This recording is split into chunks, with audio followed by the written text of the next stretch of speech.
तो लो दोस्तों, आ गया आपकी पब्लिक हाईली डिमांड पे आईपीओ कैसे लाते हैं वो वाला वीडियो भी। अभी काफी समय से मैं मेरे कमेंट बॉक्स में देख रहा हूँ, सर आईपीओ कैसे लाएं, आईपीओ कैसे लाएं, आईपीओ कैसे लाएं। तो आज मैं आपके लिए लेके आऊँ डिटेल वीडियो जिसमें आईपीओ होता क्या है, कैसे लाया जाता है, क्या प्रोसेस है, क्या एलिजिबिलिटी है, लाना चाहिए नहीं लाना चाहिए, ये सारी बातें इस वीडियो में होगी। तो वीडियो को अंत तक देखते रहना और ये आपकी लाइफ का one of the best video हो सकता है। तो अगर आप चैनल पे नए हैं तो उसको सब्सक्राइब कर दीजिए, पुराने हैं या नए हैं जो भी, वीडियो को लाइक कीजिएगा, शेयर कीजिएगा और ज्यादातर लोगों तक पहुंचाइएगा। तो बिना समय वेस्ट किए करते हैं वीडियो की शुरुआत।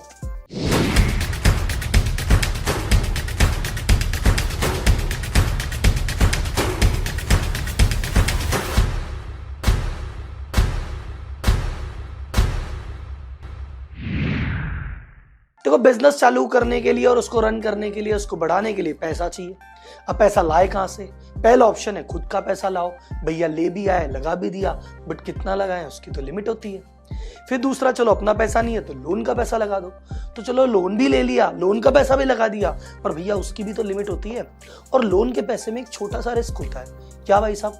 कि भैया देखो, कंपनी जब तक चल रही है, प्रॉफिट आ रहा है, मजे आ रहे हैं, कोई दिक्कत नहीं है, ब्याज भी चुकाएंगे, मूल भी चुकाएंगे। बट कल को अगर भैया कंपनी माइनस में चली गई, नुकसान में चली गई, और अगर व्यवस्था नहीं है प्रॉफिट की, तो भी लोन का ब्याज तो देना ही पड़ेगा, तो भी लोन तो चुकाना ही पड़ेगा। चाहे एसेट बेच के चुकाओ, चुकाना जरूरी है। यानी लोन का पैसा रिस्क का पैसा है। तो भैया तीसरा ऑप्शन कहाँ है? तीसरा ऑप्शन कहाँ है जहाँ पे रिस्क कम हो? तो तीसरा ऑप्शन आता है इक्विटी, जहां पे अपन कहते हैं कि भैया इक्विटी के, भैया एक काम करो, तुम मेरी कंपनी में शेयर ही ले लो। और ये शेयर भी दो तरीके से हो सकते हैं।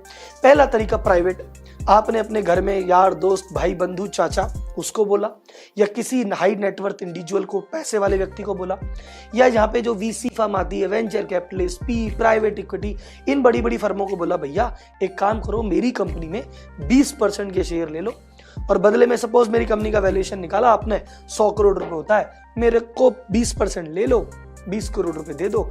अब इस 20 करोड़ का फायदा क्या है? देखो, आपकी कंपनी अगर आगे दौड़ेगी, फायदा होगा, तो उस हर आने वाले प्रॉफिट में, हर कंपनी की वैल्यूएशन में उस बंदे का 20% का शेयर है। लेकिन अगर कल को आपकी कंपनी नहीं चली, वो प्रोजेक्ट फेल हो गया, नुकसान हो गया, तो ना तो इस 20 करोड़ पे कोई ब्याज देना, क्योंकि लोन थोड़ी लिया है, और ना इसको पैसे को वापस देना कि भैया तूने पैसे दिए, मैंने शेयर दिए, डील क्लोज। तो ना तो पैसे वापस देने, ना उस पैसे पे कभी आपको ब्याज देना है। तो देखा जाए तो एक तरह का ये फ्री का पैसा है। हाँ, हमने बदले में हमारी कंपनी बेची है, तो अगर आगे जाके हमने 100 करोड़ कमाए, 20 करोड़ देने भी पड़ेंगे भाई साहब, प्रॉफिट में देने पड़ेंगे, आगे तक देते रहेंगे। अब बात आती है राहुल जी, आईपीओ क्या होता है? आईपीओ यही चीज है कि आपने अपनी कंपनी की इक्विटी अगर कुछ लिमिटेड लोगों को बेची, बंदों को बेची, तो यह है प्राइवेट प्लेसमेंट, कि ठीक है इन भाई साहब से ली, उन भाई साहब से ली, इस कंपनी से ली, उस कंपनी से ली। पर जब आप वही शेयर कहते हो कि नहीं, मैं किसी प्राइवेट ग्रुप या प्राइवेट व्यक्ति को ना देके आम जनता में बांटना चाहता हूं, उसे कहते हैं आईपीओ। आई होप अब क्लियर है। अब एक सवाल आता है, राहुल जी आईपीओ में क्यों जाए, प्राइवेट में क्यों नहीं? देखो, प्राइवेट में इसलिए नहीं जाना चाहिए, वैसे काफी लोग जाते हैं, सारे स्टार्टअप प्राइवेट वाले ही, आईपीओ में कम जाते हैं। लेकिन इसमें एक प्रॉब्लम क्या है कि एक ऐसा बंदा है जो आपकी हर बिजनेस की हर चीज पे मॉनिटरिंग रखेगा कि भैया हर तीसरे महीने बताओ कौन सा डिसीजन ले रहे हो, पूछ के लो। अच्छा, इसमें ये पूछ के बताओ, ये ऐसा क्यों कर दिया, वो वैसा क्यों कर दिया। जवाबदारी के लिए, क्योंकि 20% मालिक है भैया वो, तो बोर्ड पे एक ऐसा आदमी आ गया जो हर डिसीजन को देखता है, हर डिसीजन पे सवाल पूछता है। तो कई लोग कहते हैं नहीं यार, ऐसा चक्कर नहीं चाहिए, तो मेरे को 20% शेयर बेचना तो है, पर अगर ये 20% शेयर में कुछ 2 आदमियों की बजाय अगर मैं 20,000 आदमियों में बांट दूं, तो 20% शेयर इशू कर दिए मार्केट में।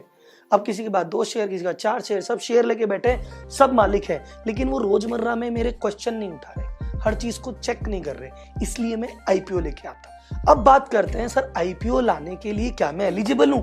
ये तो आईपीओ शायद बड़े बड़े लोग लाते हैं। अभी हम सुन रहे हैं कि एलआईसी लेके आया, नाइका लेके आई, पॉलिसी बजा रही, तो जो बहुत बड़े बड़े ब्रांड है यही लेके आते हैं, हम छोटे लोगों की क्या औकात? नहीं सर, देखो बड़े लोग बड़ा आईपीओ लाते हैं, छोटे लोग छोटा ला सकते हैं, ला जरूर सकते हैं। तो अगर मैं बात करूं तो आपको आईपीओ लाने के लिए एक किसी भी एक्सचेंज पे लिस्ट होना होगा। इंडिया के बेस्ट एक्सचेंज है एनएससी, बीएससी, इन दोनों में से किसी भी जाके लिस्ट हो जाओ। सर इसका कोई eligibility criteria?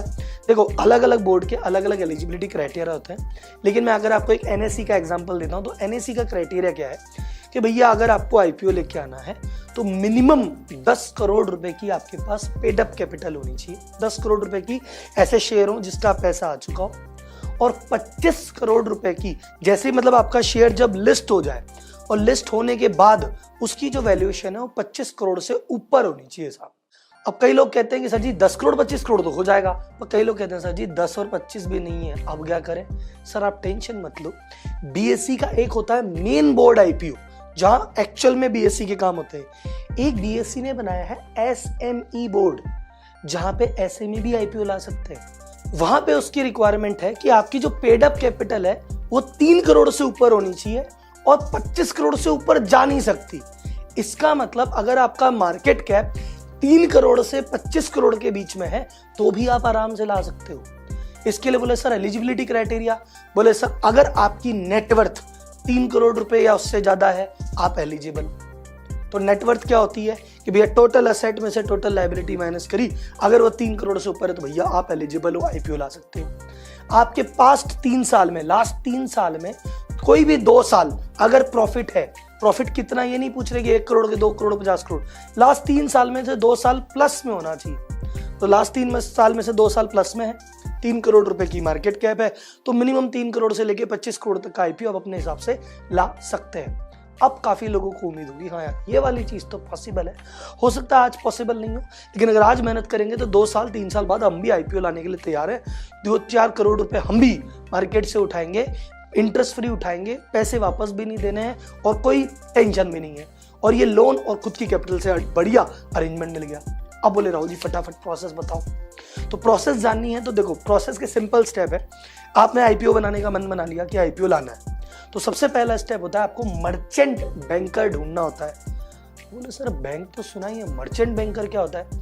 Sir merchant banker वो होते हैं जिनका स्पेशलाइजेशन होता है, वो आपको मार्केट से पैसा इकट्ठा करने में मदद करते हैं, वो आईपीओ लाने में मदद करते हैं। कहाँ से ढूंढे मर्चेंट बैंक?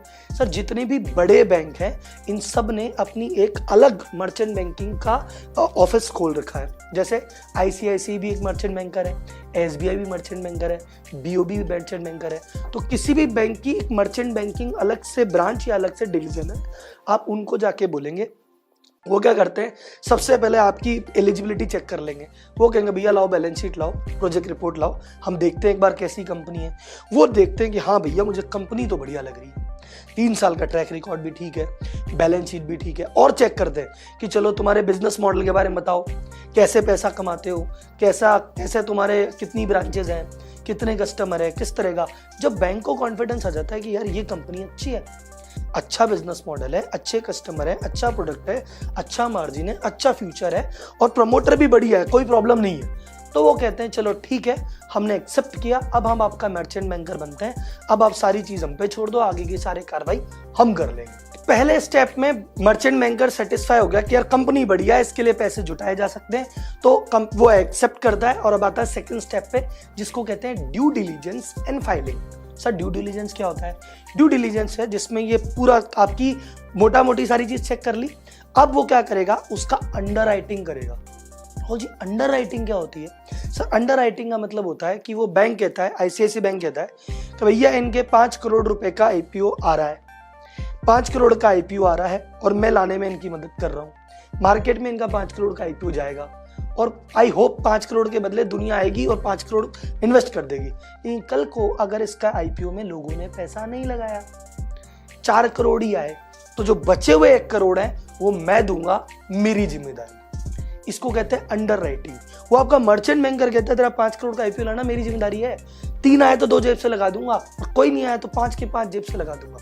इसीलिए मर्चेंट बैंकर बहुत इंपॉर्टेंट होता है, और क्योंकि वो गारंटी लेता है इसलिए वो पहले ही चेक करके हाथ में लगता है कि भाई ऐसी कंपनी को हाथ में लेना जिसमें गारंटी है कि आ जाए, नहीं तो पता चला लोग आए नहीं और मुझे जेब से लगाना पड़ गया।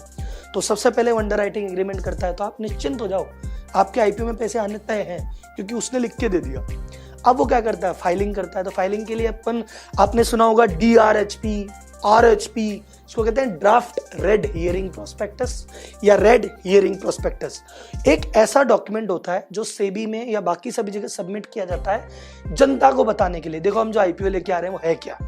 तो आज के पहले मैंने जितनी भी आईपीओ का रिव्यू किया, जैसे मैंने LIC आईपीओ का रिव्यू किया था, मैंने नायका का रिव्यू किया था, पॉलिसी बाजार का रिव्यू किया था, और आप लोगों का सपोर्ट और प्रभु की कृपा ये रही कि मैंने अभी तक 5 आईपीओ का रिव्यू किया है और 5 प्रेडिक्शन सही गए।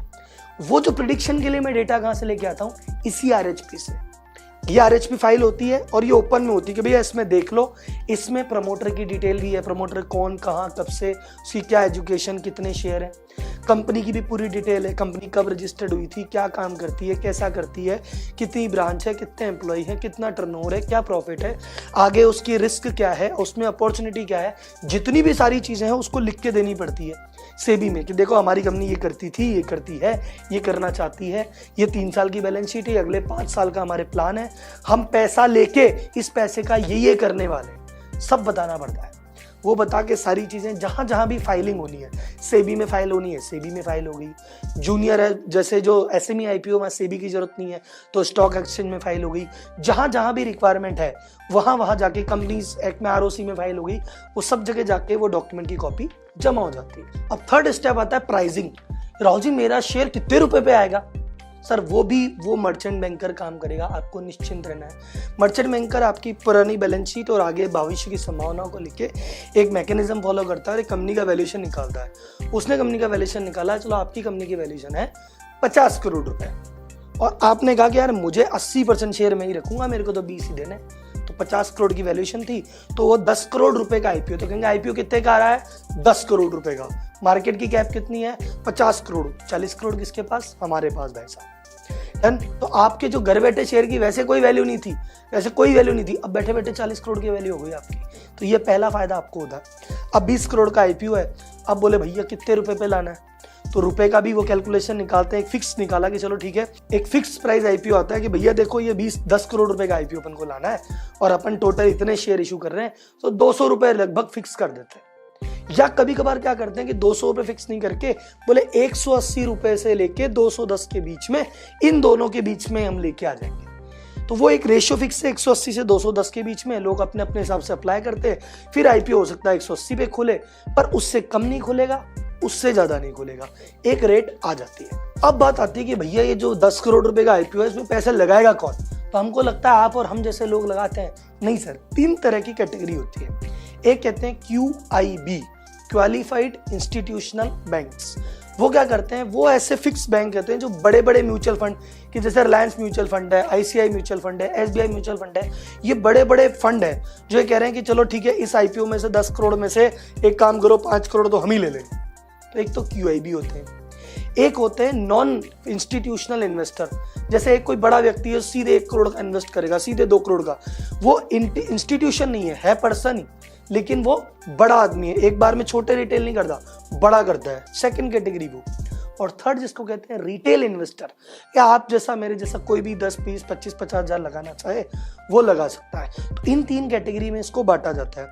तो गवर्नमेंट की रिक्वायरमेंट है कि भैया जो आपका QIB है, आपके आईपीओ में पर्टिकुलर इसका पार्ट लेना जरूरी है, क्योंकि गवर्नमेंट कहती है कल को यार 10 करोड़ का आईपीओ है, तुमने क्या किया कि सारे रिटेल इन्वेस्टर का पैसा लगा दिया, कल को आईपीओ डूब गया तो रिटेल इन्वेस्टर तो गाली देंगे, तो क्या करें?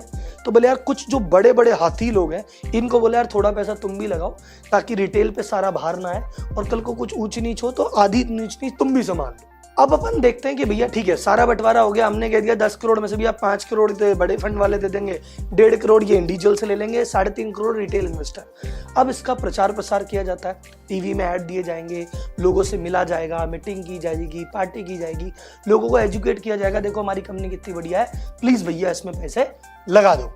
उसके बाद लिस्टिंग का प्रोसेस खुल जाता है कि भैया ठीक है, 10 तारीख से लेके 12 तारीख के बीच में शीशु खुल गया है, आप लोग अप्लाई कर सकते हैं। ये लोग अप्लाई करते हैं, पैसे जमा कराते हैं। तो अब इसमें 2-3 कंडीशन हो सकती है। पहली कंडीशन क्या, आपने कहा राहुल जी मेरा ना 5 लाख शेयर थे 200 रुपए के, 10 करोड़ रुपए चाहिए थे, 5 लाख में से एप्लीकेशन आई 3.5 लाख के लिए ही, तो वो 1.5 लाख की एप्लीकेशन, टेंशन मत लो। उसने कहा था ना आपके मर्चेंट बैंकर ने, बोले मैं बैठा हूं, मैं ले लूंगा, मस्त रहो। 5 लाख की थी, 5 लाख आ गई, बात खत्म, सबको बांट दो। एक क्या होता है कि 5 लाख की थी एप्लीकेशन, 15 लाख लोगों ने अप्लाई कर दिया, ओवर सब्सक्राइब हो गया भैया, 3 गुना ओवर सब्सक्राइब हो गया, तब कोटे के हिसाब से जिसको देते हैं कि कोटे के हिसाब से जिसने जितना अप्लाई किया उतना उसको उस हिसाब से दे दिया जाता है। तो किसी ने 3 अप्लाई किया उसको 1 दे दिया, उस हिसाब से ये चीजें बढ़ जाती है। जैसे कहते हैं ना, जब मेरा आईपीओ खुला नहीं, उसका आईपीओ खुल गया, ये तब होता है जब चीजें ओवर सब्सक्राइब होती है।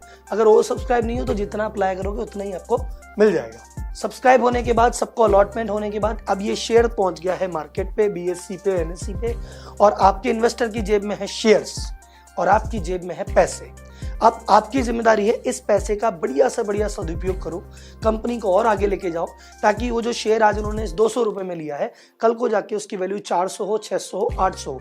वो यही चाहते हैं। वो आपके प्रॉफिट में शेयर नहीं लेंगे, वो आपके रेवेन्यू में शेयर नहीं लेंगे, वो आपके डिसीजन मेकिंग में कुछ नहीं बोलेंगे, लेकिन बस वो ये चाहते हैं कि इस पैसे का भैया ढंग से यूटिलाइजेशन करो ताकि मेरे 200 के 800 हो जाए। हाँ, बीच में अगर आपका प्रॉफिट होता है तो इसमें से आप डिविडेंड बांट सकते हैं, पर बांटना नहीं बांटना आपके हाथ में रहता है। आप सोचते हैं यार अब की बार 2 करोड़ रुपए कमाए थे, चलो 1 करोड़ रुपए शेयर होल्डर को बांट देते हैं, या आप सोचते नहीं यार कुछ नहीं बांटूंगा, 2 करोड़ आगे बिजनेस में ग्रोथ के लिए लगाऊंगा, वैसा भी आप कर सकते हैं। तो आई होप आपको समझ में आ गया होगा कि आईपीओ लाने का प्रोसेस क्या है। इससे रिलेटेड कोई भी सवाल है कमेंट बॉक्स में पूछिए। ये वीडियो कैसा लगा मुझे कमेंट बॉक्स में बताइए। आप क्या चाहते हैं अगले किस टॉपिक पे मैं वीडियो लेके आऊं, मुझे कमेंट बॉक्स में बताइए। अगर वीडियो अच्छा लगा तो लाइक करना है, शेयर करना है, और हर उस व्यापारी तक इसको पहुंचा देना है जो सोचता है कि सर जी लोन और मेरे पैसे के अलावा मेरे पास तीसरा ऑप्शन नहीं है। ये ऑप्शन है और ये बेस्ट ऑप्शन है।